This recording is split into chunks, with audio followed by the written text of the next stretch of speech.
Sveiki visi ir sveiki atvykę į naują Smarticle atvejo tyrimą. Šiandien mūsų svečias Kristinė Kilhols iš DNOE Lausitz. Sveiki, Kristinė, ačiū, kad skyrėte laiko ir pateikėte mums keletą atsiliepimų. Ar norėtumėte trumpai prisistatyti? Sveiki, labai ačiū, mano vardas Kristinė Kilhols ir esu naujojo Lausitz vyriausioji redaktorė. Tai elektroniniu paštu kartą per savaitę Kodbuse leidžiamas informacinis biuletenis. Jame kalbama apie struktūrinius pokyčius. Tai darome jau 2 metus. Tuomet su keliais kolegomis kampanijos dalyviais įkūriau nedidelę leidyklą Fryderbratske. Leidžiame DNOE Lausitz, pirmąjį savo produktą, kurį pradėjome leisti kaip naujienlaiškį. Puiku, eisiu. Jau 2 mėnesius keliaujate su Smarticle. Kaip sprendėte prenumeratos valdymo temą prieš pradėdami dirbti su Smarticle? Wie hast du denn das Thema Abo-Verwaltung vorher behandelt, bevor du mit Smarticle gestartet bist? Taip, iš anksto tai vertinome labai preliminariai, nes, žinoma, reikia geros sistemos. Ji tiesiog turi veikti. Ne visada tai pavyksta nuo pat pirmos dienos, tada gali likti neatsakyta į keletą klausimų ir bandyti viską organizuoti rankiniu būdu, nes reikia atlikti visus procesus. Būtent taip ir padarėme. Taigi pradėjome nuo nedidelės 3 žmonių komandos ir kai kurias užduotis, kurias dabar Smarticle už mus išsprendžia automatiškai, atlikome rankiniu būdu. Gerai, suprantu. O ką jūs pasakytumėte? Koks buvo užduočių pasiskirstimas? Ar buvo vienas žmogus, kuris daugiausia rūpinosi užduotimis? Tai jau buvo padalinta 3 žmonėms, taigi iš esmės, žinoma, turinio kūrimas. Turime autorius, kurie jį rašo, redaktorius, tada visą prenumeratos administravimo sritį, turime darbuotoją, kuris užsima užpakaliniu biuru, ir tada naujienlaiškio išsiuntimą kiekvieną pirmadienį, nes mes leidžiame antradieniais. Tuo rūpinosi žmogus, kuris specializuojasi skaitmeniniuose procesuose. Iš tikrųjų tai padalijome 3 žmonėms, nes taip pat turėjome 3 skirtingas sistemas, kurias turėjome suderinti. Gerai, o kai praėjusių metų pabaigoje susidūrėte su Smarticle, kuo apskritai jūs sudomino Smarticle? Als du auf Smarticle gestoßen bist, Ende letzten Jahres, was hat dich da anfänglich generell an Smarticle interessiert? Manau, puiku, kad viską gaunate iš vieno šaltinio. Tai palengvina daugel dalykų. Kalbant apie tai, kaip išleisti leidinį, nesvarbu, kaip dažnai jis pasirodo ir koks jo turinys, akivaizdu, kad jums reikia geros turinio valdymo sistemos straipsniams iš EDF failų. Taip pat reikia turėti naujienlaiškio platinimo sistemą. Ir mūsų atveju tai labai svarbu. Viską, kas susiję su administravimu, galima automatizuoti, tačiau vis tiek turi būti paprasta naudoti. Ir turite turėti galimybę bet kuriuo metu atsakyti į klausimus. Taip, visą tai Smarticle atpažinau iš pirmo žvilgsnio. Tada yra dar vienas dalykas, kuris šiek tiek ypatingas. Mes parduodame kelių vartotojų prenumeratas, taigi prenumeratą visam biurui, visai komandai. Licencijas gali gauti 15 žmonių arba 5 žmonės, priklausomai nuo to, kur tai yra. Mums tai labai gerai sekasi. Administravimo sistema taip pat turi gebėti tai atvaizduoti.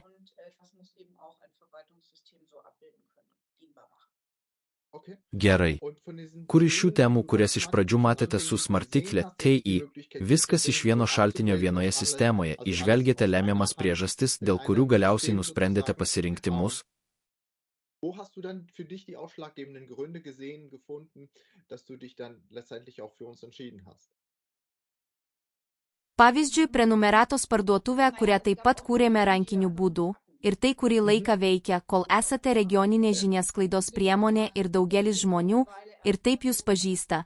Tačiau kai norima išplėsti savo pasiekiamumą, už šių mažų pradinių klientų rato ribų, žinoma, reikalingi profesionalūs procesai, o tam labai praverčia prenumeratos parduotuvė, todėl smartiklė ją ir turi.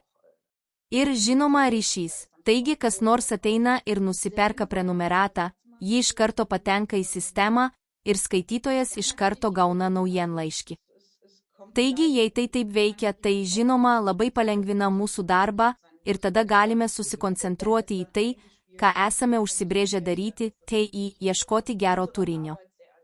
Taigi taip šis ryšys tarp prenumeratos parduotuvės, administravimo ir išsiuntimo bei interneto svetainės, kurioje mūsų klientams siūloma gera apžvalga, manau, kad tai buvo labai svarbu.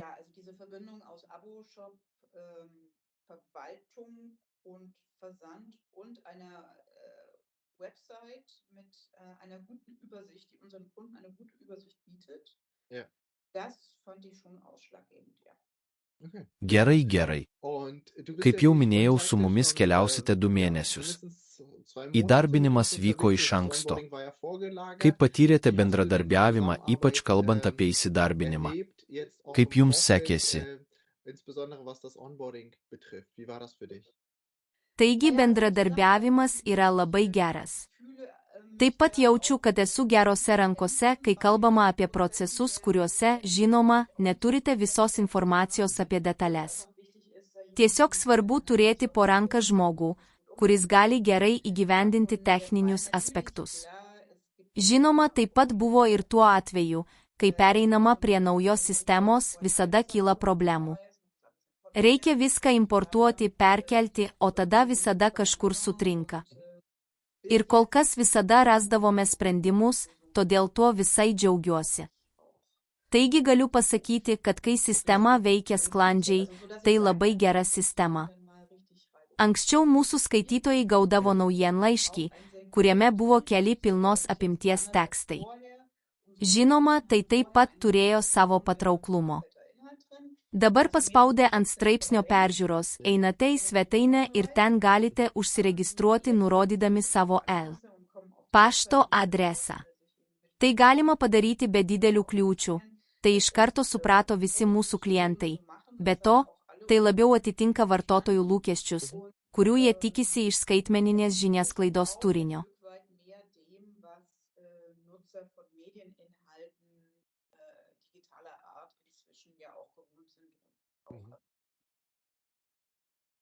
Gerai sakėte, kad yra daug dalykų, kurie jau yra geri. Įdarbinimo metu taip pat supratome, kad jei teisingai jūs supratau, normalu susidurti su sritimis, kurios gali kelti naujų iššūkių. Iki šiol visada rasdavome sprendimus, tačiau taip pat girdėjau, kad dar yra keletas dalykų, kuriuos galima optimizuoti, todėl taip pat planuojame įvadinius vaizdo įrašus, kurie padės tai padaryti. Kalbant apie visą tai, kur jūsų nuomonė šiuo metu matote didžiausią pridėtinę vertę, kuri jums jau dabar yra naudinga. Wo du am meisten trotzdem einen Mehrwert siehst, der jetzt schon für dich irgendwo vorteilhaft ist. Na, pridėtinė vertė visų pirma yra išorinė, tai visada svarbiausia. Jau ir taip turime labai profesionalią išvaizdą, todėl šis TV ir naujienlaiškio derinys, kaip jis atrodo, yra labai geras ir paprastas, aiškios struktūros, kuri taip pat labai tinka mūsų turiniui. Tai jau yra pridėtinė vertė, bet to, išoriškai šis patogumas mūsų skaitytojams, kaip apibūdinau, jie gali tiesiog spustelėti, manome, kad tai gerai. Ir tada, žinoma, svarbiausia mūsų procesams yra tai, kad esame nedidelė komanda. Vis dar esame palyginti naują žiniasklaidos priemonę, kuri dar tik siekia tapti labiau žinoma, o tai natūraliai sukelia daug naujų užduočių. Neturite laisvės rūpintis techninėmis detalėmis, todėl džiaugiatės, jei turite gerai veikiančią sistemą. Kaip jau minėjau, ji dar neveikia visiškai sklandžiai, bet kol kas iškilusias problemas pavyko išspręsti, todėl labai pasitikiu savimi.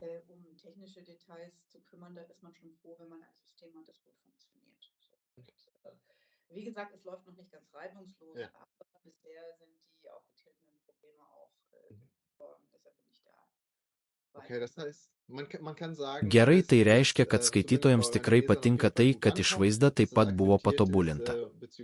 Apibendrinant, naujausia technologija ir skaitymo stilius. Jei žengtumėte šiek tiek toliau. Kaip wenn manote, kur link du krypsta jetzt ateitis, auch kalbant sagst, apie das ist das, was technologijas auch ir jetzt irgendwie, skaitytojus? ich sag mal, State of Kokių the Art savybių ir ist funkcijų von tikitės der ateityje Technologie, savo von der Art des skaitytojams? Lesens, mal ein bisschen weitergedacht und gesponnen. Und was würdest du sagen, ist, ja, wo geht die Zukunft oder wie sieht die Zukunft für dich auch aus in der Technologie, was deine Leserschaft angeht? Also was erwartest du, beziehungsweise welche Features, Funktionen, was technologisch wünschst du dir sozusagen für die Zukunft, für deine Leser und für dich auch im Verlag? Taip, norėčiau šiek tiek daugiau procesų apžvalgos ir analizės. Taip, reikia tinkamo prietaisų skydelio, kuriame galėčiau matyti, kad naujienlaiškis jau išsiųstas, jį gavo tiek ir tiek žmonių, kad galėtumėte paprasčiausiai labiau kontroliuoti, kas vyksta, man tai būtų svarbu. Priešingų atveju, kur ta kelionė veda? Mes pradėjome prieš 2 metus nuo grynai internetinės terpės, tuo metu, kai ji buvo kaip tik tinkama, todėl dabar jau būtų per vėlu, dabar tikrai yra daug pradedančiųjų įmonių, kurios bando būtent tai. Dirbame ne tiek daug su e-laikraščiais, kiek su naujienlaiškiais. Naujienlaiškis šiuo metu įsitvirtina kaip standartinė žiniasklaidos priemonė. Bent jau aš taip suprantu. Žmonėms lengva pranešti, kad žurnalas nebepatenka į pašto dėžutę, o ateina elektroniniu paštu. Per pastaruosius 2 metus, kai mes čia dirbame, žinia pasklydo, be to, ją lengva suprasti. Šiuo atžvilgiu tikrai matau galimybių, ypač mums, esame regioninė žiniasklaidos priemonė Brandenburge ir Saksonijoje. Todėl mus skaito daug valdžios institucijų. Žmonės skaito mūsų turinį apie verslą, nes mes taip pat specializuojamės turinio srityje. O tada yra ir visas regionas, kuriame visada vyksta diskusija, ar apskritai dar galima pasiekti žmones su žiniasklaida. Kaip ten patekti? Žinoma, čia puikiai tinka naujienlaiškis. Iš tikrųjų, tai yra būdas patekti į jį.